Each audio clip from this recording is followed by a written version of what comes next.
অভিবাদন। এই ভিডিও সেশনে আমরা ব্যাটারি চার্জিং এবং রক্ষণাবেক্ষণ সম্পর্কে কথা বলব। চার্জিং কারেন্ট শুরু হওয়ার সময় বেশি হবে এবং ব্যাটারির ভোল্টেজ বাড়লে ধীরে হয়ে যাবে।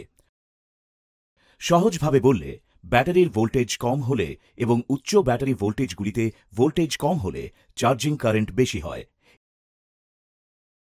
এর ফলে ইলেকট্রোডগুলি ক্ষতিগ্রস্ত হতে পারে এবং ব্যাটারির তাপমাত্রা বৃদ্ধি পেতে পারে, তাই ব্যাটারির আয়ু কম হয়।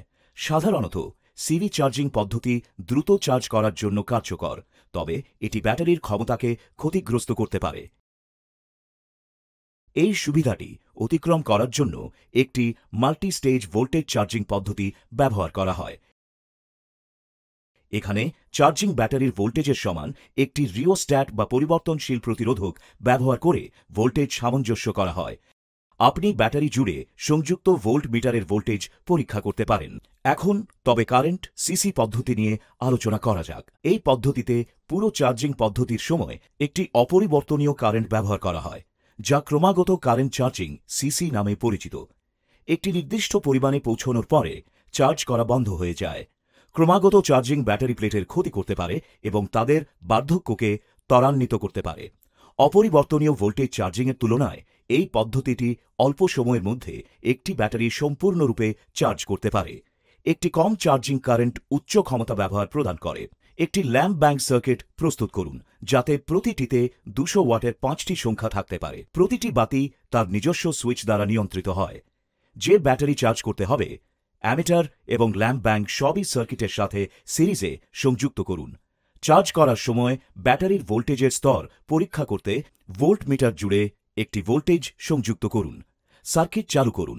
পৃথক সুইচগুলি ব্যবহার করে ল্যাম্পগুলি চালু করে অপরিবর্তনীয় কারেন্ট চার্জিংয়ের জন্য কারেন্ট মান সেট করুন। প্রতিটি বাতি প্রায় 0.9 অ্যাম্পস কারেন্ট বহন করে। যদি আপনি 0.9 অ্যাম্পসে ব্যাটারি চার্জ করতে চান, শুধুমাত্র একটি বাতি চালু করুন। আপনি যদি আরও কারেন্ট রেটিং সহ ব্যাটারি চার্জ করতে চান, তবে চার্জিং কারেন্ট অনুযায়ী আরও বাতি চালু করুন। অ্যামিটার ব্যবহার করে চার্জিং কারেন্ট নিশ্চিত করুন। ব্যাটারির যত্ন ও রক্ষণাবেক্ষণ নিয়ে আলোচনা করা যাক। নির্ভরযোগ্যতা নিশ্চিত করার জন্য ব্যাটারিগুলি সঠিকভাবে রক্ষণাবেক্ষণ করা প্রয়োজন। আদর্শ অপারেটিং এবং রক্ষণাবেক্ষণের অবস্থার অধীনে এটি ব্যাটারির আয়ু 7 বা 8 বছর বাড়িয়ে দিতে পারে। রক্ষণাবেক্ষণের অভাবে ব্যাটারিতে বিভিন্ন সমস্যা দেখা দেয়। আন্ডার চার্জিং বা অতিরিক্ত চার্জিং সমস্যা সাধারণত সঠিক ব্যাটারি রক্ষণাবেক্ষণের অভাবে ঘটে। যদি ব্যাটারির চার্জিং সঠিকভাবে পরিচালনা বা রক্ষণাবেক্ষণ না করা হয়, তবে এটি প্রতিদিনের কাজকর্মে ব্যাটারির ক্ষমতা হ্রাস করতে পারে। আন্ডার চার্জিং শুধুমাত্র প্রতিদিনের কাজের ক্রিয়াকলাপে ব্যাটারির ক্ষমতা হ্রাস করে না, বরং অস্বাভাবিক সালফেশনও ঘটায়, যার ফলে ব্যাটারির ক্ষমতা আরও হ্রাস পায় এবং প্রাথমিক সেল ব্যর্থ হয়। ব্যাটারির জীবনচক্র শুধুমাত্র ব্যাটারির মানের উপর নির্ভর করে না, বরং ব্যবহারকারীদের দ্বারা করা ব্যাটারির রক্ষণাবেক্ষণের উপরও নির্ভর করে।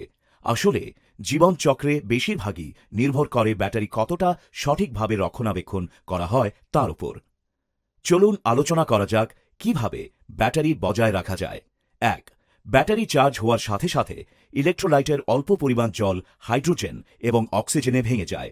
সুতরাং একটি নির্দিষ্ট সময়ে জল দিয়ে ব্যাটারি পূরণ করা প্রয়োজন। যদি সময়মতো সঠিকভাবে জল দেওয়া না হয় এবং যখন ব্যাটারির ইলেকট্রোলাইট স্তরকে যথেষ্ট পরিমাণে কমতে দেওয়া হয়, তখন ব্যাটারির ভিতরে গ্যাসের পরিমাণ অনুপাতিকভাবে বৃদ্ধি পায়, যার ফলে দাহ্য গ্যাসের মিশ্রণের পরিমাণ বৃদ্ধি পায়। 2. চার্জিং চক্র শুরু করার আগে পৃথক সেলটি দৃশ্যমানভাবে পরীক্ষা করুন এবং নিশ্চিত করুন যে ইলেকট্রোলাইট স্তর বিভাজক রক্ষাকারীর উপর রয়েছে। 3. সর্বদা পাতিত জল ব্যবহার করুন। 4. ইলেকট্রোলাইসিসের সময় গঠিত গ্যাস নির্গত করার জন্য ব্যাটারির জন্য সঠিক বায়ু চলাচল প্রয়োজন। 5. অতিরিক্ত চার্জ করা এবং কম চার্জ করা ব্যাটারির বার্ধক্যকে প্রভাবিত করতে পারে। 6. অতিরিক্ত চার্জিংয়ের কারণে সেলের প্লেটগুলি ক্ষতিগ্রস্ত হয়। 7. প্রতি কক্ষে ভোল্টেজ 1.75 ভোল্টের নিচে নামতে দেওয়া উচিত নয়। 8. ডিসচার্জ রেট 40% হলে ব্যাটারি চার্জ করা শুরু করতে হবে। 9. সর্বদা ব্যাটারি চার্জারের ইতিবাচক এবং নেতিবাচক টার্মিনালগুলি যথাক্রমে ব্যাটারির ইতিবাচক এবং নেতিবাচক সাথে সংযুক্ত করুন। 10. ব্যাটারি পুরোপুরি চার্জ হয়ে গেলে ব্যাটারি থেকে ব্যাটারি চার্জারটি সংযোগ বিচ্ছিন্ন করুন। 11. ব্যাটারি এবং চার্জার পর্যায়ক্রমে পরীক্ষা করা গুরুত্বপূর্ণ। 12. ক্ষয় এড়াতে ব্যাটারি টার্মিনালগুলি পরিষ্কার এবং গ্রিস দিয়ে লেপে দেওয়া উচিত। 13. লোড সিস্টেমের জন্য সঠিক ক্ষমতা রেটিং ব্যাটারি চয়ন করুন। 14. ব্যাটারির ওপরের পৃষ্ঠ সব সময় শুকনো এবং পরিষ্কার রাখুন। 15. প্রতি 3 মাস অন্তর ক্যাম, টার্মিনাল, ট্রে এবং ব্যাটারি সেল ধুয়ে ফেলুন। 16. প্রতি 6 মাসে ব্যাটারির সার্ভিসিং বজায় রাখুন। 17. চাদর বা অন্য কোনো জিনিস দিয়ে ব্যাটারি ঢেকে রাখবেন না। ব্যাটারি টার্মিনাল স্পর্শ করলে বৈদ্যুতিক শক হতে পারে, তাই উভয় টার্মিনালকে কখনোই নিজের সাথে বা কোনো জিনিসের সাথে যোগাযোগ করতে দেবেন না। 18. ব্যাটারির কাছাকাছি দাহ্য পদার্থ এড়িয়ে চলুন। 19. একটি হাইড্রোমিটার ব্যবহার করে ইলেকট্রোলাইটের নির্দিষ্ট মাধ্যাকর্ষণ পরীক্ষা করতে থাকুন। সম্পূর্ণ চার্জযুক্ত কোষে ইলেকট্রোলাইটের নির্দিষ্ট মাধ্যাকর্ষণ 1.280 থেকে 1.300 হওয়া উচিত। নির্দিষ্ট মাধ্যাকর্ষণ কমাতে জল এবং এটি বাড়ানোর জন্য অ্যাসিড ব্যবহার করুন। 20. নিশ্চিত করুন যে ব্যাটারি টার্মিনালের সংযোগগুলি টাইট রাখা হয়েছে বা টার্মিনাল ক্লিপ ব্যবহার করুন। 21. অব্যবস্থাপনা করলে ব্যাটারি বিপজ্জনক হতে পারে।